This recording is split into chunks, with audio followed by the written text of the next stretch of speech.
अब धोबी ने पूछा कि ये लगा कैसे दाग आपको?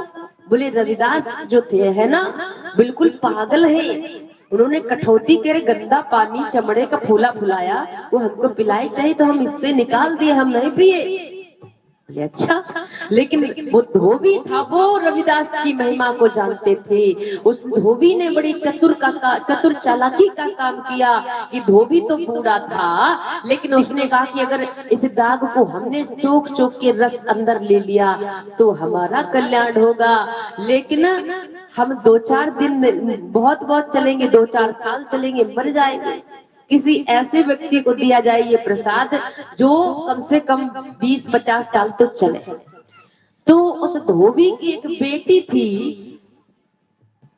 बेटी जो 15-16 साल की थी, उसको कहा कि कुर्ता में जो दाग लगा है ये प्रसाद है, दाग नहीं है, इसको मुंह से चोक चोक के साफ करना है, इसको थूकना नहीं है, निगल जाना है। तो बेटी ने वैसा ही किया, और बेटी ने जब वैसा किया तो थोड़े ही दिन के बाद में उसको ज्ञान प्राप्त हो गया, आध्यात्मिक ज्ञान प्राप्त हो गया।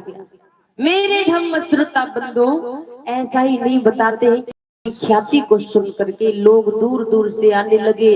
अब वही पीपा राजा, ज्ञान का प्यासा राजा, समझ नहीं पाया, वहां से तो प्रसाद छोड़ दिया। अब उस बेटी की जब ख्याति सुनी तो उस बेटी के पास में भागा, और बेटी के पास में गया कि बेटी हमें भी कुछ बताओ। तो बेटी जो थी उठ के खड़ी हो गई, क्योंकि आसन पर बैठी थी, खड़ी हो गई। राजा साहब से कुछ नहीं बोली। पीपा राजा बोला, बिटिया क्या आप हमसे डरती हो? बोले नहीं राजा साहब, मैं आपसे डरती नहीं हूँ, बशर्ते मैं आपका सम्मान करती हूँ। आप मेरा सम्मान ज्ञान का करने आए, लेकिन मैं आपका सम्मान इसलिए कर रही हूँ कि अगर आपका कुर्ता मेरे पास नहीं आता, ना हम उस प्रसाद को पाते, ना हमें ज्ञान प्राप्त होता, तो हम आपका सम्मान करते हैं। आप पीपा राजा ने अपने मत्थे को ठोका, बारी सुना कैसे हमारी मत्थी घूम गई। अरे हमने अपने अंदर कपट किया, उनका प्रसाद नहीं ग्रहण किया। बताओ इस बच्ची का कल्याण हो गया, मेरा भी कल्याण हो जाता। अब वहां से भागा, रविदास जी के पास फिर गया और बोला कि रविदास जी अब वही वाला प्रसाद हमें दे दो जो उस दिन दिया था। रविदास जी बोले अब तो वो सब घड़ी निकल गई, अब वो प्रसाद नहीं है। समझ गए? तो ये जो बहुमूल्य समय हमारा है, इसको बर्बाद ना करें। ये शुभ घड़ी निकल गई तो कल आपको कोई बताने नहीं आएगा। आज आप सुन रही हैं तो सुनिए ध्यान से। ऐसे ही उनके जीवन से एक और घटना घटी। एक संत आए उनकी कुटिया में, किनकी? रविदास जी की। संतों ने देखा कि उनकी कुटिया है, उनको तरस आया। उन्होंने क्या किया कि संतों के पास से पारस मणि थी, पारस मणि को जेब से निकाला और उनको दिया। किनको? रविदास को, कि लो रविदास जी, आपकी जो कुटिया है ना, ये जो मणि दे रहे हैं आपको, पारस मणि, इस पारस मणि को छू करके लोहा सोना बन जाता है। आप इसको, इससे सोना बना लेना और आप अपना महल बना लेना।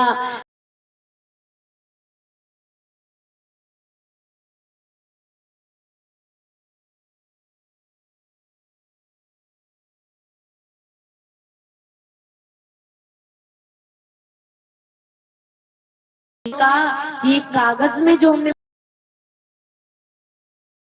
खुशी है, इसका उपयोग जरूर कर लेना। तो छप्पर में खुश के चले गए संत। अब उन्होंने उस पारस मणि को देखा नहीं, वो जहाँ कुर्सी है वही कुर्सी। संत चले गए, और संत जब 1 साल के बाद में फिर उनको याद आई कि अब तो गुरु जी की खूब कुटिया चमक गई होगी, उपयोग जरूर किया होगा। लेकिन संत आए, उन्होंने वही कुटिया फिर देखी तो पूछा पारस मणि का आपने प्रयोग नहीं किया? बोले वो तो आपके लिए थी, मेरे लिए नहीं है, जहां आपने रखी होगी वही होगी। संतों ने देखा पारस मणि वही कुर्सी है। संत रविदास ऐसे थे, समझ रहे, मुफ्त में नहीं, वो मेहनत करके खाते। साधु संत भिकारी बनते, भिकारी ये क्या बनते हैं? महात्मा। महात्मा जानते किसे कहते हैं? जो घर से, परिवार से महातमा होता है, परेशान होता है, महातमा, वही महात्मा बनते हैं। समझ रहे?